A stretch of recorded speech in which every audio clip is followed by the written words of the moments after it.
I want to thank you for joining today's call, The Role of Philanthropy in Politics. This is the final part of our series of The Role in Philanthropy, where we've previously covered the role of philanthropy in disaster, journalism, religion, and now talking politics, which should be a great discussion today. I wanted to give just a few housekeeping items. This call will be recorded and made available. We will share it out in an email follow-up, and it'll also be available on our website for either a reviewing or to share or to go back if you can't attend the entire call. Please also feel free throughout the discussion to add in any questions that you might have for our great panelists today. We will add some time at the end of this call, this webinar, to be able to address some of the questions that are put into the Q&A chat. I wanted to also just give a quick plug. If you haven't already, please be sure to check out the Foundation's podcast, First You Talk, for more insights on what's happening in our community and in the space of philanthropy. You'll be able to find links to the website where we have our community conversations as well as the podcast in the chat. At this time, I'd like to welcome our moderator and the president and CEO of the Central Florida Foundation, Mark Brewer. Thank you, Nicole, and good morning, everyone, and welcome to the latest community conversation. As you know, we do this regularly, and we try to delve into things that people have questions about, but may not have easy access to information about. And everything is a little more complicated than it seems on the surface. I was talking to someone the other day who said the one thing that they enjoyed about what was happening in our recent community conversations was the ability not to shy away from complicated things or things that might not make everyone happy. So I am not suggesting that today's webinar won't make you happy, but I am suggesting that conversations around philanthropy and its role in religion and its role in politics and its role in many other things is something that some people have a more myopic vision of. They think of it as being in place in one area. And so today we're going to explore philanthropy and politics in a different way. I want to give you kind of a big picture of what this looks like. If you think of philanthropy as personal citizen investment in communities, which is essentially what it is, then a philanthropist, and I want to make sure that I'm qualifying here, that if you're making an investment in your community at any level, you are a philanthropist. It's not how much you give, it's how you give the money. And so if you're making these investments and you have outcome measures tied to them, then you want to see things move in trend-wise on a scale. And so if you're trying to figure out how to solve problems of hungry people, you might give money to people who feed hungry people, recognizing that feeding hungry people doesn't solve the hunger problem. So ultimately you expand a little bit and you begin to think about, how can I hit more than one issue, or which one would I weigh more heavily on? Which one do I think is more important? So when we come to politics, there are some categories of philanthropy that it's important you understand. One of them, and the one that I think you probably hear the most about, is philanthropy's response to things.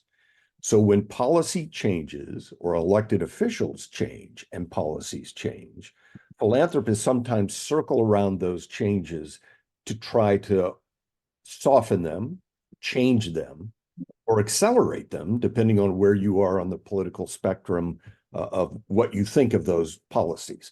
So it's not uncommon when broad, dramatic changes, as have happened in Florida over the last few years, happen, that philanthropists step forward and try to blunt some of those policy changes if they don't agree with them. And others would step forward and try to accelerate them because they believe in them and they want to see people kind of join the club. In the second kind of place that philanthropy plays a role, there is what most people in academics refer to as the structure, right? And so going all the way back to the 1800s, the thought was more people voting in a democracy is a good thing. And for many years, the discussion was, we don't care how you vote, just that you vote. That has changed substantially over the last several years. And while there are still organizations who are really focused on voting without a care for how you vote, there are many more organizations that want you to vote in a way that aligns with policy or aligns with a candidate.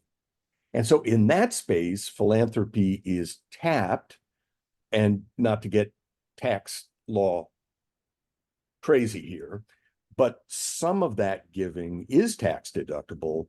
Much of it is not tax deductible. In the next space, there is the role of philanthropy in identifying how to collect information from people. And that has accelerated quite a lot in the last 4 or 5 years as people have become more suspect of polls and who actually does them.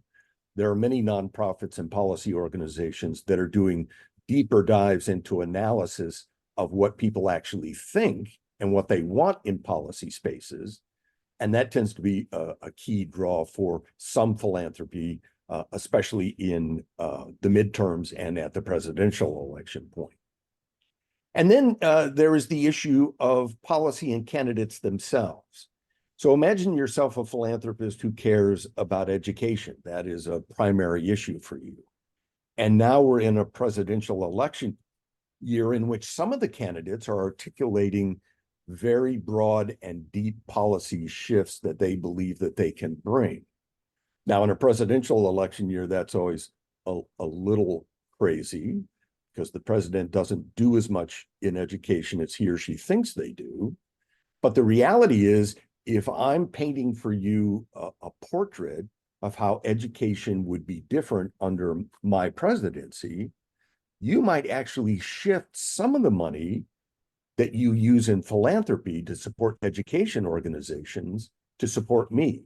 And the thinking there is typically that I only get this shot every 4 years or every 2 years, depending on the process and which area you're voting in. And if I could change the policy drivers and create majorities of elected officials who believe a certain way, I might get a bigger outcome or output than I would if I was busy trying to focus on solving the problem of the thing and ignoring the politics of it. So I just want you to keep those in mind because none of those are good or bad. And I would point out to you that analysis over the last 10 years in Central Florida, that would be the kind of 7 counties, sometimes including an 8th county, there is in most presidential years almost $1 billion of what is pure philanthropy money that leaves philanthropy to go to investment in candidates and policies and PACs. And so I want to make sure that the audience doesn't automatically respond to that as a negative. These are people who are trying to have impact and they believe their impact would be stronger in that space. The case isn't the same during midterms because while midterms are important, midterms are a little bit more baked in, right? Especially in Florida. You're pretty clear on who's running and who they are, and there aren't a lot of surprises. So the shift in philanthropy money is usually to support rather than to change in those spaces. So it's the presidential election year that grabs all the attention of converting philanthropy into something that isn't tax deductible and would have the opportunity to actually drive somebody's agenda moving forward. So with all that in mind, I want to get right to it. We have an amazing panel today that represent a broad range of both points of view and organizations in this space. And I want to introduce you to them quickly and then bring them in so that we can get started. To start with, she serves as the president of the League of Women Voters Orange County. She's known as a community advocate and entrepreneur leading Bright Hire LLC with a focus on small business growth and diversity outreach. Additionally, she holds the distinction of being the youngest president in Orange County's NAACP's history. Please join me in welcoming Tiffany Hughes. Good morning, Tiffany. Good morning, Mark. Thank you so much for having me, and thank you for everyone for tuning in. Look forward to the discussion today. She is the Chief Executive Officer of Florida Policy Institute, leading the organization's efforts to achieve broadly shared prosperity for all Floridians. She has more than 15 years of experience in public policy research advocacy, and nonprofit management. Her areas of expertise include revenue, economic development, and community development policy. Please join me in welcoming Sadaf Knight. Welcome. Good morning. Thank you so much for having us. Looking forward to this. And this is an organization along with Tiffany's that the Central Florida Foundation draws data from almost constantly, because you have information that helps align and in many ways help us focus data into deeper areas. So it's one thing to get national data, it's something else to get statewide data, it's something else to get local data. And when you're trying to get motivation data, that's a place that Sadaf is particularly good at. Her organization is really strong in identifying the Policy Institute and identifying kind of where we're leaning on policy, what the influences are, and what the motivations are. Next, she's the executive director of Florida Rising, leading scaled civic engagement programs and strategic campaigns that prioritize Black and Brown communities. Florida Rising achieved significant success under her leadership at New Florida Majority, registering more than 150,000 Floridians to vote. Please join me in welcoming Andrea, Cristina, Mercado. Welcome.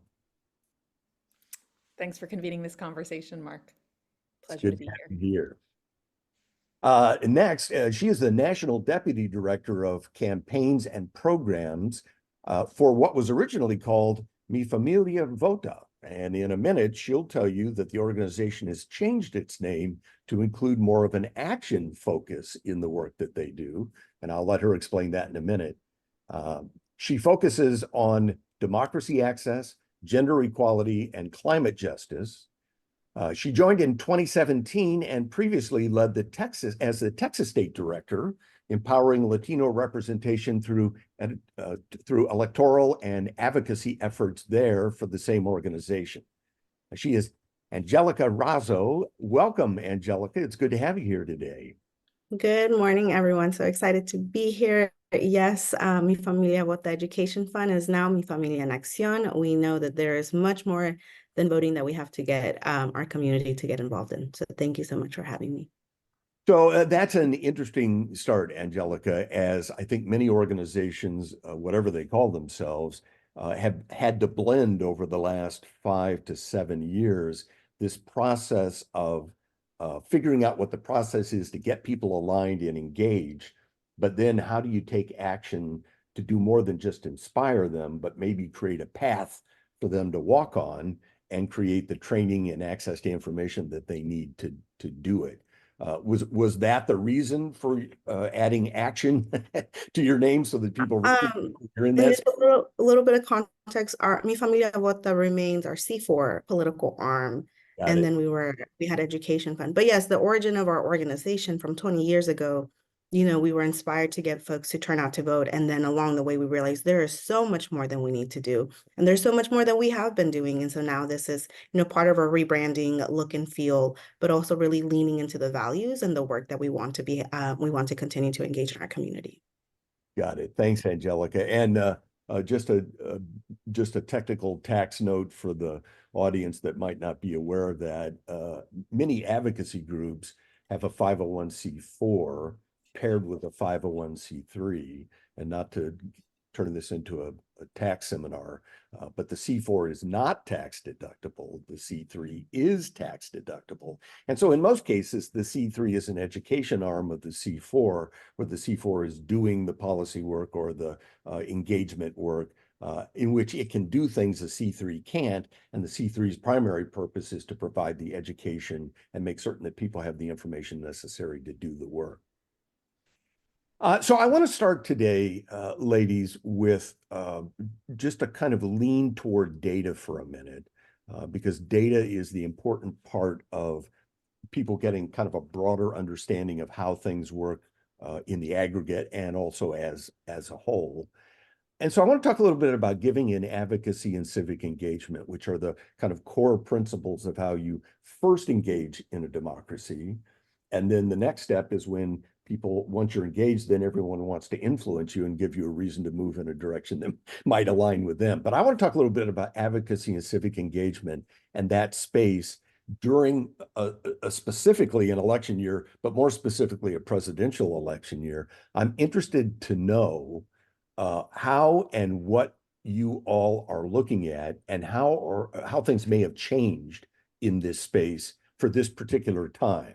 Because it's one thing to be talking about this in an off election year. It's something else when everybody is focused, at least for a moment, on this. And maybe that's not till November 6th, but everyone's focused for at least a moment. And so tell us a little bit about your feeling about this and how your organizations work in this space. And Sadaf, I know that you have some specific information in this space, so I'm going to let you go first. But then I want the other three to kind of weigh in about what your strategies are for this year and what you're thinking about. Thanks. I have to admit I don't have specific data on trends. What I can speak to as FPI, we're definitely in the policy research advocacy space. So speaking specifically to that, some trends that we have experienced are more issue related. So the relationship between elections and policy issues is sort of what we grapple with. So, what the change that we saw, for example, when we had the last presidential election and potentially the outcomes from this presidential election coming up, are that it kind of puts a spotlight on different issues and a different spotlight or a different tension between the federal policies or executive orders that we might see and how those are implemented at the state level.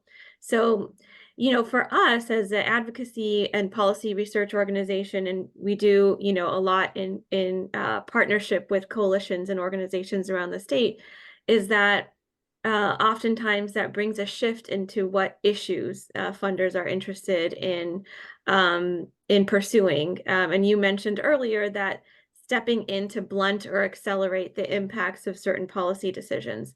That is definitely something that we see.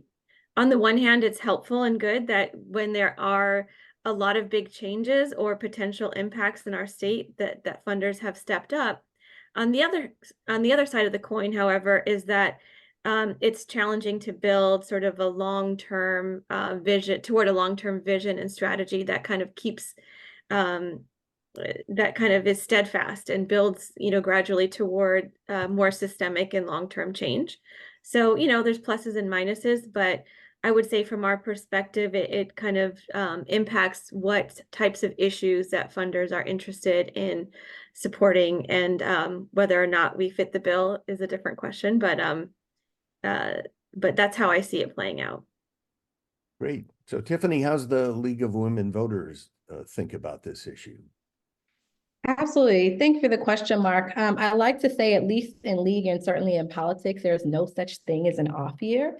It gets even more crazy in a presidential year, but for the League as a nonpartisan, issue-based organization, we're always on. There are organizations that are looking to us to give further information on the specific topic. Because we are really focused on Orange County, we see things like affordable housing being an issue beyond presidential years, transportation, environmental, and things like that. And so in presidential years, we definitely see an uptick in membership, and that supports funding, and then how we then disseminate that to the work that we do. But in the flip side of that is in what we call off years, like 2025, we don't know there to be an election. And then what does funding look like in those environments when there's not technically an election, but our community is still looking for information from us. They're still looking for us to be impactful, to provide voter registration, to give insight and be a source of information on other hyper local topics. And so to Sadaf's point, that does put a rift in how we then fundraise, how we look to finance that work in an off year, because funding looks very different in an off year. And so we, certainly our board does our best to make sure that we're planning, that we're reaching out to our community, that we're reaching out to organizations to make sure that whether we are in a presidential year or a midterm year or all the elections that come in between. I mean, I think we had 2 special elections or 1 special election this year, 2 last year, that we are in a good position to make sure that we are supporting the needs of our community in every way, shape, or form, because we like to say all voting is local, but no such thing as an off year over here. Yeah, thanks for shining a light also on the broad number of local elections that people sometimes ignore. And clearly in today's world, it's never too early to get people started thinking about the midterm. Not at all. Wasn't always the case. And also, both the far left and the far right have become much more aggressive in working downward through their policy channels, trying to align local constituencies of people who will run for office, who will align with the national point of view, which means that the whole system of how politics works has begun to change dramatically.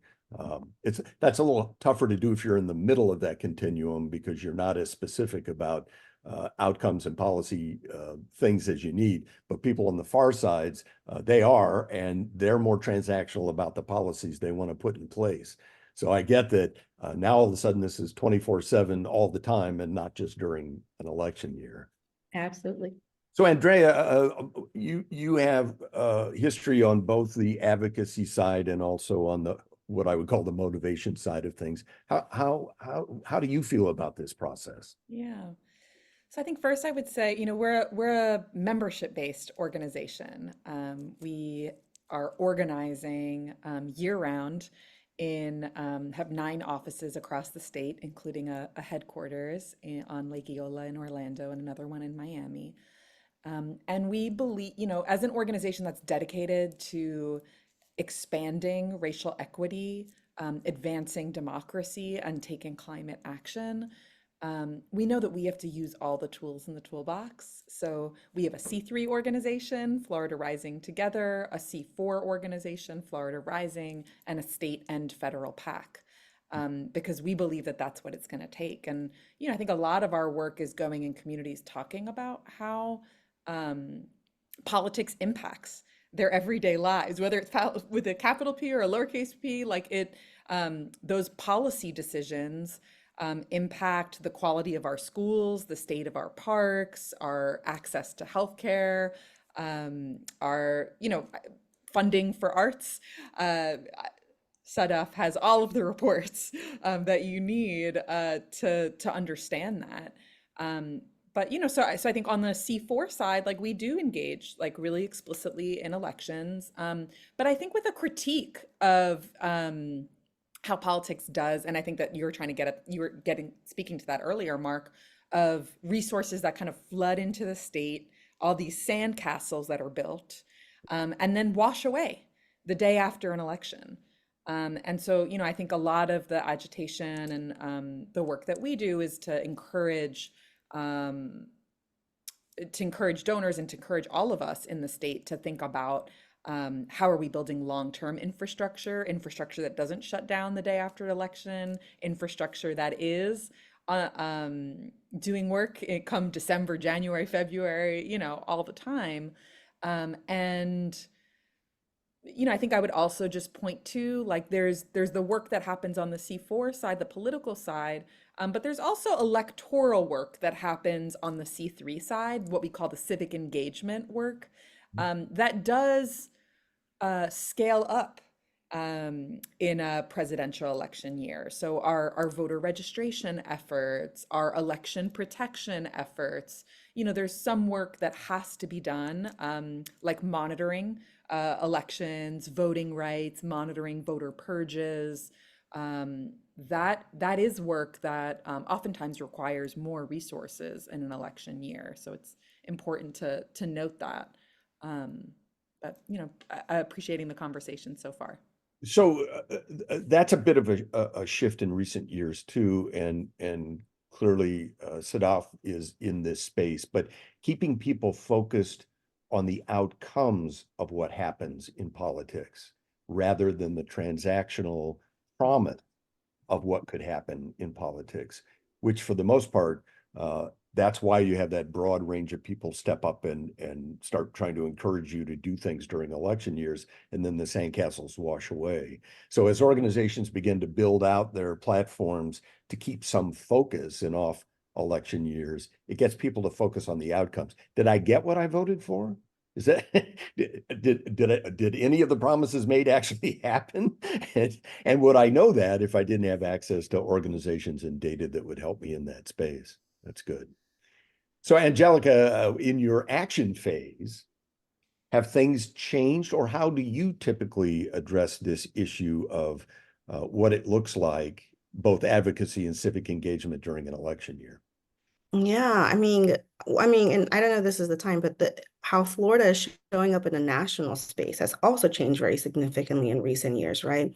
And I think, for us as an organization that's been in Florida since 2012 and really been at the forefront of seeing those changes in Florida and the momentum coming to Florida and then leaving, right? And all these organizations that have been building infrastructure still left with a lot of work to do. I think in a presidential year, it's going to shift. And I always tell people, it looks pretty on paper. You do advocacy from January through May, and election time, you have your primaries, you have your general election day. But we kicked off January with the special election while the legislative session was also kicking off, right? Like, we have competing priorities, both very, very important, but tight resources, right? And having to assess our internal capacity during a presidential year is really a consistent exercise that we're constantly undergoing. And particularly in a presidential year, I mean, one of the data points that stays with me is 1 in 5 Latinos in Florida are voting in their first presidential year. That's a big number of folks that we need to engage. Across the country, it's 1 in 3 Latinos engaging in their first presidential election. And so the voter education piece, like, let alone the motivational piece, the influence piece, but just the baseline education that we have to do for folks to feel welcomed and to participate in our democracy. It is an uphill battle that we're ready to confront this year. And so I love what Andrea was saying, the multi-entity organizations. We're looking at, what niche does the C3 and the C4 and the PACs, and beyond our organizations, what role is everybody playing? Because in a year like this, again, there's competing priorities. But at the end of the day, folks are finding their lane, understanding what they're contributing to the overall ecosystem. And I think the tension that exists sometimes in philanthropy, as you were saying, Mark, is you have folks that might be funneling money away to PACs and candidates, is, just acknowledging that we might see outcomes differently. For some folks, the outcome happens on election day. For us, the work starts happening after election day.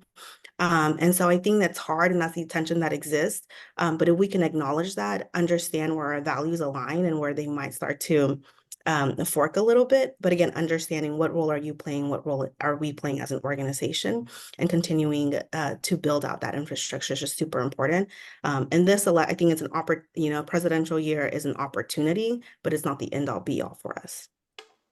So I love your point about the necessity of helping people to the act of voting, because one of the things we've learned in most diversity initiatives across America is that inviting people to do something they haven't done or may not think they should do or can do is different than creating a pathway for them to actually do it. So it's easy to go, hey, we're open here, you can come vote anytime you want.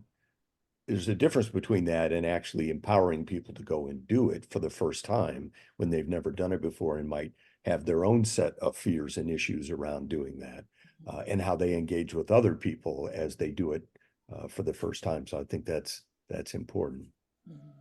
So I'm interested in how, this is one more question for kind of all of you. I'm interested in how you all define or identify significant election years. And it's okay if you tell me every election year is significant, but how does the impact or shift of the focus of the work you do, how does that change during those significant years? And what criteria would you use to identify a significant year? Mm-hmm. Sadaf, I'm going to start with you because you're the data person and not so much an advocate on one side or the other.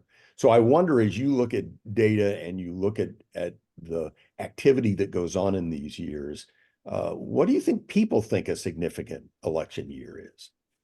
I mean, I think it comes back to what you were saying around aligning around certain principles or policies or values and what impact that's going to have, and how we see things play out at the state, legislature, at the local level, at the federal level.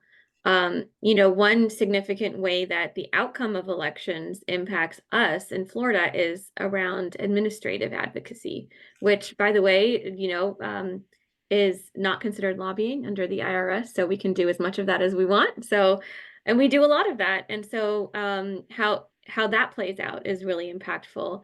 I think we can see how things go during legislative session when you have a presidential, potential presidential candidate, trying to establish themselves or make a point about what their priorities are. That can have a significant impact on all of our priorities and capacity and the type of advocacy that we do. So I think in terms of what's a significant election year, I think that depends organization to organization. For us, it really comes down to what opportunities or challenges we might see as the result of the outcomes of the election. And if I could just speak to one thing really quickly, since it's come up with C4s and C3s, I would like to just point out that while C4s can do certain things and it's not, it has different tax implications, I just wanted to point out that C3s can lobby and should lobby up to their, allowable limits. But just wanted to say that in case there's any, misconceptions around what C3s are and are not able to do, and to that effect also, what funders can fund. So, So that's, I'm glad you brought that up, because that is not a part of our agenda today, and it is complicated. right. And we advise nonprofits about that all the time. You're absolutely right. C3s can get neck deep involved in policy issues and things that they believe are important. They cannot support candidates, but outside of that, there isn't really much a C3 can't do. And lobbying is not a bad word if it means you're trying to persuade or provide access to support for people who are working in a direction that you agree with, as long as you don't end up in the candidate support business, or aligning or giving money in those spaces, which creates problems. So for the nonprofits, I'm sure that the nonprofits on this call know that, but just in case you're still wrestling with that, talk to your legal counsel, talk to the statewide association of nonprofits. They can help you, and just know that you can probably do a lot more than you're doing now. You may just be being safe in a way that you don't need to be. So it is important for nonprofits to know that they have the ability to play in that space. Can I weigh in on that, Mark? Oh, yeah, go ahead.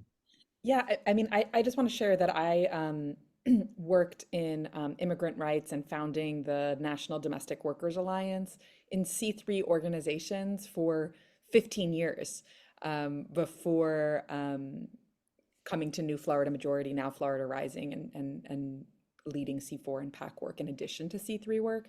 And in my C3 experience, we were developing bills, legislation, finding bill sponsors, getting bills passed. So it's like really important, I think. I mean, obviously on the nonprofit side, we always do the work of dotting our I's and crossing our T's and understanding how to protect our 501c3 status, but it's so important for donors to understand that and foundations to understand that and not be scared of organizing and advocacy on the issues that we care about.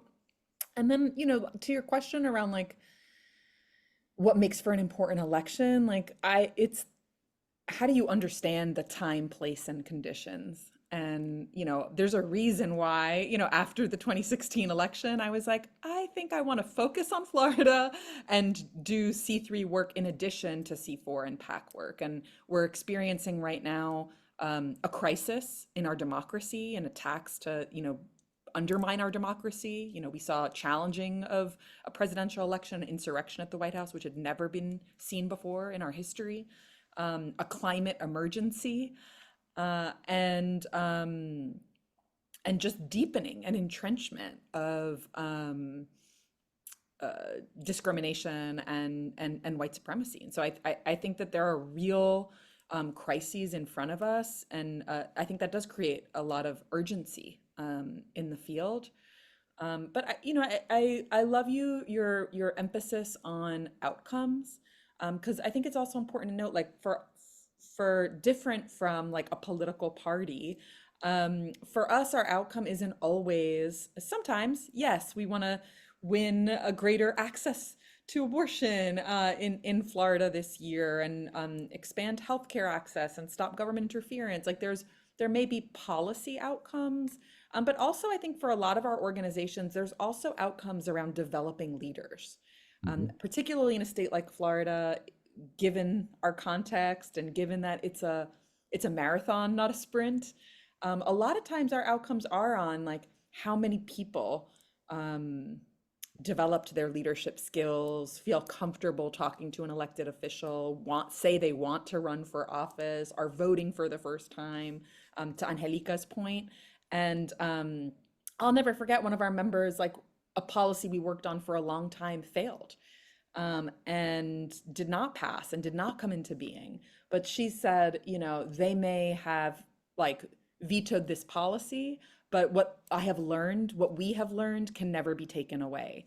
And I think that's like a really beautiful encapsulation of like sometimes what we're focused on in our 501c3 organizations that doesn't, sometimes there's like an overemphasis on policies that we're passing or policies that we're blocking, and not on like how we're developing the next generation of leaders. Good point. Yeah, the system of democracy is actually created by people who are in action to build the democracy. Three things I think we share frequently at the foundation: old versus new. It used to be said, everybody needs to know their elected official. And now your elected official needs to know you, right? Because if you have no face presence, you never attend a public meeting, you don't take any time to communicate with them. It used to be said everybody should vote in a democracy. And today the question is, everybody should run for office. Who wants to do that? Because the more people we have running, the less we have of the kind of hand down strategy that we've had in Florida for a long time, where a group of people spends their time preparing to run for office, but we never hear different voices in that space. Thus, we tend to follow a pathway that we can't really define. It's difficult to see. So good points. And Angelica, I want to get your input on what is a significant election year from your perspective, and how the operations and the action that you bring to the table might change during those years. Yeah, I think for us, it's looking at the opportunities to build up our infrastructure and define our wins. And again, just like zooming in, I think we know really clearly what we want to accomplish by the end of the year. And yes, it goes beyond, just electing in certain people or folks with certain policy platforms, but also looking at did we build that leadership component? Did we actually increase confidence in people feeling welcomed into our democracy? Did we also see the opportunities to elect leaders that might be easier to work with on an advocacy and governance platform, right? So I love what you were saying about education earlier, Mark. If folks in the funder space are really interested in education and trying to figure out how they enter the civic engagement space, what do school boards and local elections impact your issue, right? And so for us, we're also thinking beyond just it's a presidential year, but there's so many races down the ballot and we don't talk about them enough. And there's usually a cutoff point. And I'll just share really quickly, the first person in my family to vote. And when I voted for the first time, the only position I recognized on the ballot were the presidential candidates. And there was 20 to 30 other more positions that I left blank. And I left that poll booth thinking I'm not informed enough to vote. And I probably missed 2 to 4 years of voting because of that. I missed midterm votings, I missed local votings, simply because I just didn't have the education, the resources, and I put the fault on myself, right? And so what we're really looking at, what are people interested on the ground? What do they want to know more about? What are the issues? And connecting the dots. I think advocacy is really comes into the space beautifully because it allows us to bring folks into decision-making spaces and say, these are your elected officials. They're making decisions on X, Y, and Z. We're talking to them now during an advocacy era, but these are also the names you're going to see when you go to the ballot. And being able to connect the dots for folks is really important. And so, yes, this is a big year, but I think long term, what is that like? What is our long-term strategic plan? We think about 2030 and 2031 really intensely because of census and redistricting. So what is every single year what role is every single year going to play in order to make sure that we also have a successful 2030 and 2031? Because that's also going to have policy and political implications for the next 10 years, right? So it's a long-winded answer, all to say that it goes beyond just the fact that we have a presidential election this year. No, that makes sense. And I think as we kind of enter a time frame in which being able to apply outcomes to both parties and to individual candidates, so that you begin to see, as we drift away from fully embracing a party system to more embracing the transactional individual voting piece, recognizing what's the scorecard? And so let's forget for a minute whether I intrinsically agree or disagree with the person who's running. What's their voting history if they have one? Or if they don't have one, what is their promise so that I can hold them accountable or have some feeling for how that works? So this changes the whole scope. I'm sorry to quote an old white guy here, but it was Thomas Jefferson who basically said, an uneducated electorate cannot support and defend a democracy. And so the reality is that if you go to the polls not knowing who all the candidates are and what to do, then I don't know if you've added anything that you would have added without going, right? Because at one point you're doing the best you can based on what you've heard, but our level of what that education looks like is being literally held up by the people on this webinar, because without that activity of continuing to educate and engage people and trying to find ways to incentivize them to go and vote, to inspire them to be a part of the democracy, that's kind of where we are right now. Otherwise, there's enough machinery across that continuum I identified earlier, specifically to try to get to local races. So I think that's one thing that gives me heartburn, is to see the far left and the far right go so deeply into the process of trying to rebuild support for their policies from literally the grassroots up by making influential relationships with people as they run for office in order to get them to support something that a future congressional or presidential candidate might already have identified as something they want to see happen in America. This is all new stuff, right? This is, it's been going on for a few years now, but this is new. If you study the history of democracy, this kind of stuff doesn't come up quite as much. And so it really means that folks like you need to be pivotal in this process and identify kind of how you're going to deal with this going forward. So Tiffany, I have the feeling that a nonpartisan organization focused on civic engagement and voter registration would be working as hard in non-election years as they are in election years to get a set of identifiable goals met. But are there more important election years or things that take the League of Women Voters' attention more in those years? Mark, one, I want to just touch on something that both Andrea and Angelica said, because there were such great points. I want to say that every election year is important, but the League is thinking beyond any single election. We're thinking about, how do we educate voters at every level? How can we be a resource to voters, both on local issues and state issues? What are we setting up in the middle so that voters know, did you get what you voted for?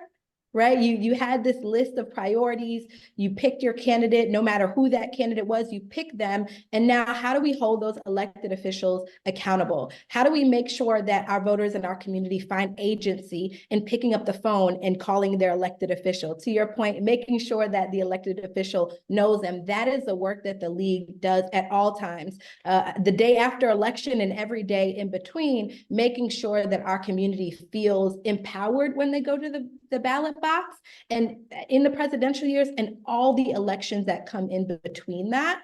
I think for voters, there are more eyes on presidential years, but there is more media in presidential years. There are more things coming in your mail and on the radio. And, we're really flooded with information more so in presidential years than we see in midterm years, but that doesn't make it less important.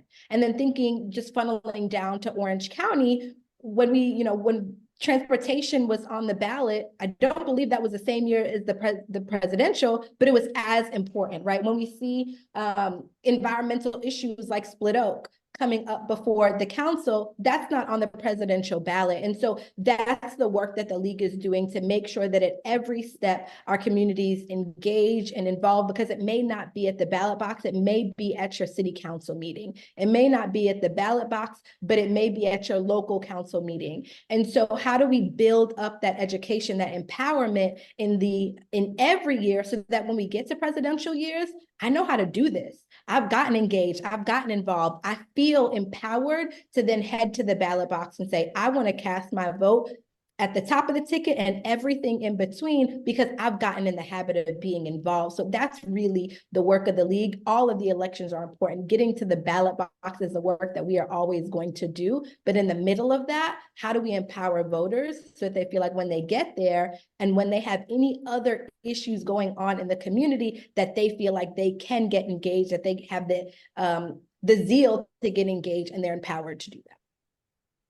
Mark, may I just add to that real quick? I just wanted to say that I think this point about building the long-term infrastructure and long-term vision is so important.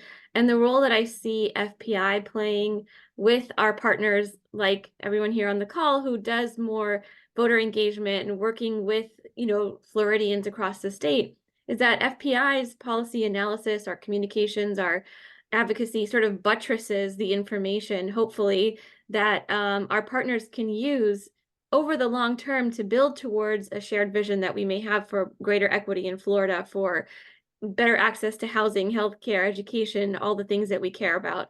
So I just wanted to just emphasize that, elections and the politics of it certainly have impacts, but it's this sort of ongoing work, the deep work and advocacy and the outreach and the education that we really I think could lead to transformative change, rather than focusing on these individual moments that certainly are important, but should be sort of building toward this building of infrastructure in our state.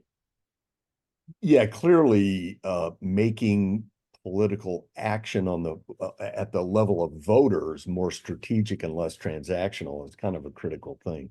I don't usually express my opinions on these community conversations, but I have to say more and more I feel like I'm not living in the United States of America, but the independent states of America.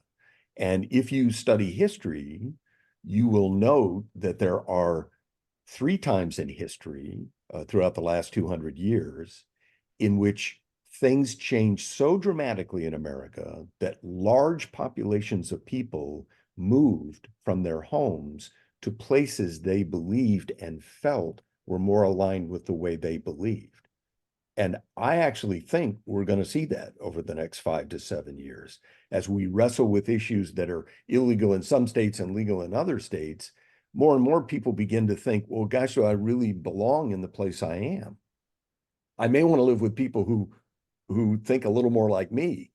And so if you look at the number of people who register independent, that's code for, I'm going to vote Republican or Democrat as soon as I hear what they're saying, and as soon as I can align with them, right? As opposed to people saying, I'm going to be independent because I want to see the data that you talked about, Sadaf. I think at the end of the day, trying to get people to think about the outcomes of their action rather than just how to join a club. And I'm not trying to destroy the historic two-party system, but it isn't working real well right now. And by this next presidential election, we might have 4 or 5 parties all trying to figure out ways to get things done, splintering all of the outcomes with people still not really knowing what their responsibility is, or more importantly, how they could actually bring action to something that matters. So I appreciate that from all of you. I also wonder if there are any shifts in your membership, those of you who work specifically around membership, if there's more activity around your membership during election years than there are in non-election years. I think, Tiffany, you kind of outlined that your mission work continues at an accelerated basis in off-election years. So while I get that it might shift a little bit, I'm assuming that the people who align or are members of the League of Women Voters are actively engaged even in non-election years. Absolutely, Mark. And we do see an uptick in membership in presidential years. More community members want to get involved. We're a resource to, depending on what you're interested in, we have a plethora of committees. I always say join one committee, at least one, something that you're very passionate about. You're going to make the best impact in your community. We're actually the largest league in the state. And so even to grow by 2-3% in an election year is amazing, because that means that we have more capacity to continue to educate our community. So yes, we are seeing that uptick, which is amazing. So the challenge there is to keep them engaged, right? Correct. Because in a way, that's kind of the hurricane response, right? The storm's coming, I got to get some water, figure out what I'm going to do. And then when it passes, I go, oh, well, okay, it didn't come. Okay, right. It wasn't as bad as I thought it was going to be. Yeah. We have a slew of, other events, other opportunities to get engaged. We have a monthly hot topics at the Winter Park Event Center that, speaks to that question. How did what I voted on did it really get passed? Did it really get done? But more community members definitely want to get involved, which is great. So Andrea, your kind of level of advocacy, I have to assume that there is some response and reflection from members or people aligned with the work you do, where they might get more engaged around when news cycles or outcomes become not what they want. That might be a place where you can attract more people to come and work for something different. Is that right? I don't know. I mean, I think it's really the issues.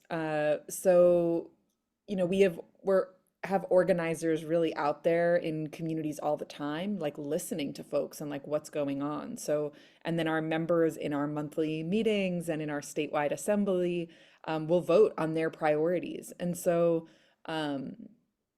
we've seen like the extreme housing affordability crisis in the state of Florida, the property insurance crisis.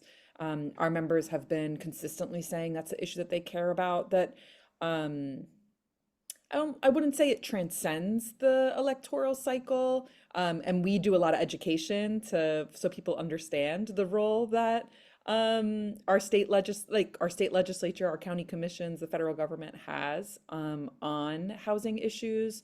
And then sometimes celebrating when we do have victories, like when there was rent relief programs, and counties were getting renters support, making sure we were going door to door, so that people know about those programs, know how to access them, and then like connect the dots and have people understand that that's like the result of a policy choice. And what does it mean when we have elected officials that are going to bat for working class people, for renters, and on the different issues? So, I mean, sometimes, to be fair, like an election can mobilize people. We certainly saw that after the 2016 election, like where, when rights are taken away, that can have a real mobilizing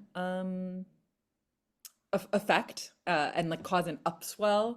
But sometimes it happens, outside of an election cycle, just based on like what we're experiencing, right, in our day-to-day lives.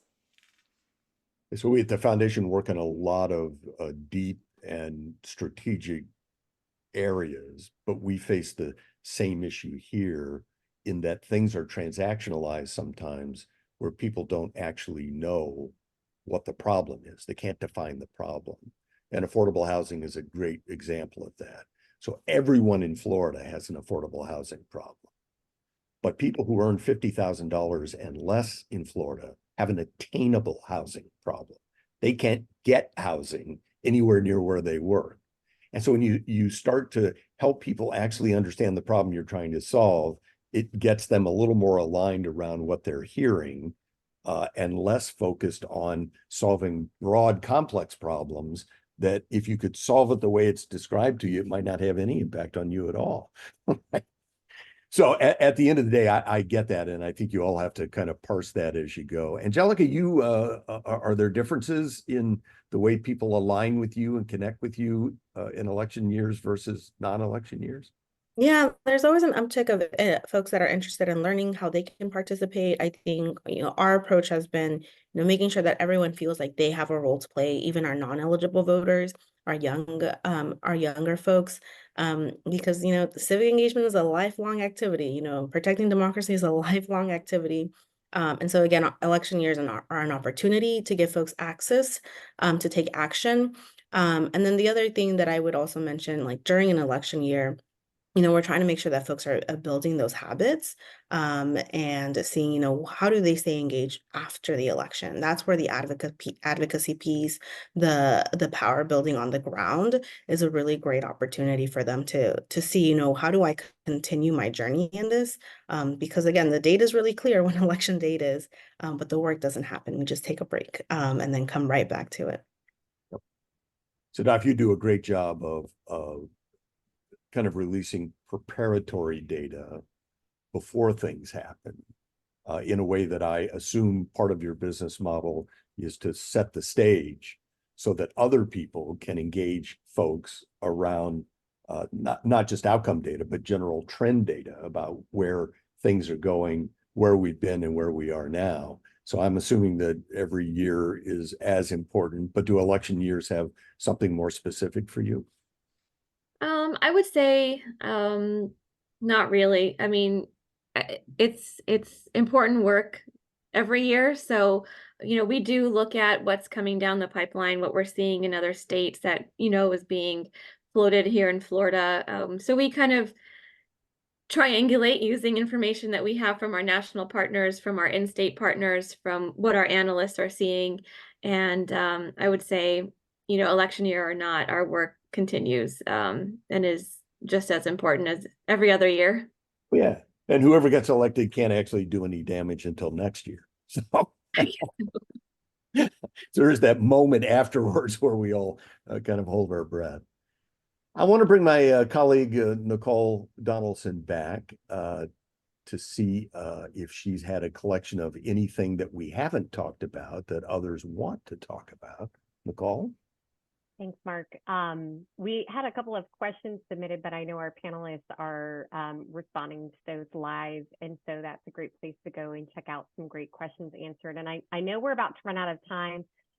It was talked about a little bit in terms of younger generations and of course those who are not maybe at voter age, but even just as a whole, just curious in terms of if you're seeing donors from all generations that are supporting the work that you're doing in this space, or if it skews one way or the other, and kind of how you think about that in terms of sustainability. I'd actually love to jump in here. The League has an amazing partnership with LWV UCF.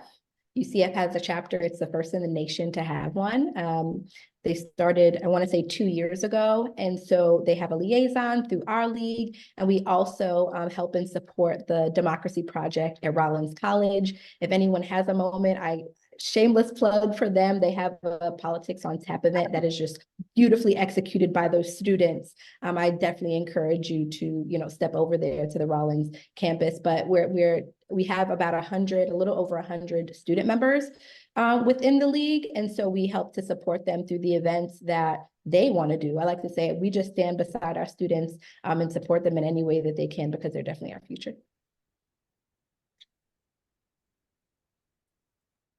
I would say we're still seeing, older generations participate in giving and like be more active in the philanthropic space. I also think like, just to add context to that, folks want to give in a space that they have felt like they have received rewards, right? And so going back to like, has our community felt seen? How have they felt like policy priorities have impacted them?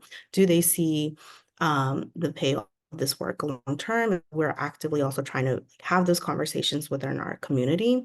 And again, like just really asserting like the role that civic engagement plays in our community and in our individual lives for folks to understand like the large systemic ecosystem that is civic engagement and how that trickles down into daily impacts. And then for them to see what their role is. And I keep going back to everyone's unique role, because there are some folks, like we're trying to bring in folks through the tech and data space of civic tech, bringing folks through like talking to community members and organizing. And then, who are our door openers? Who are our donors? And so it's we are doing on the ground voter mobilization and advocacy work while also trying to understand like how do we just change the ecosystem as a whole, and make it so it's more reflective of our community. I'll just say really Wonderful. briefly, Yeah. my mom made her first like major donation to a political campaign this year for because she can't believe that her granddaughters won't have the same rights that her daughters did. And so just like, yeah, big, I think there's so many opportunities to, we often talk about like making the invitation for people to participate, whether that's with their time or with their resources. So just really grateful for everything that the Central Florida Foundation does and that each of the organizations on this call and many others do to make that invitation for people to get involved. Great. Thank you all for your time today. I know we're out of time, even though there's a lot more conversation that we could continue to have around this. Again, we'll be sharing this out for follow-up and viewing. Our community conversation series will be back this summer in August with some new opportunities for conversation. So stay tuned for more details. And again, we have a link in the chat as well to the podcast. And also you can check out the organizations of our panelists here. Thank you for your time, and we'll talk soon.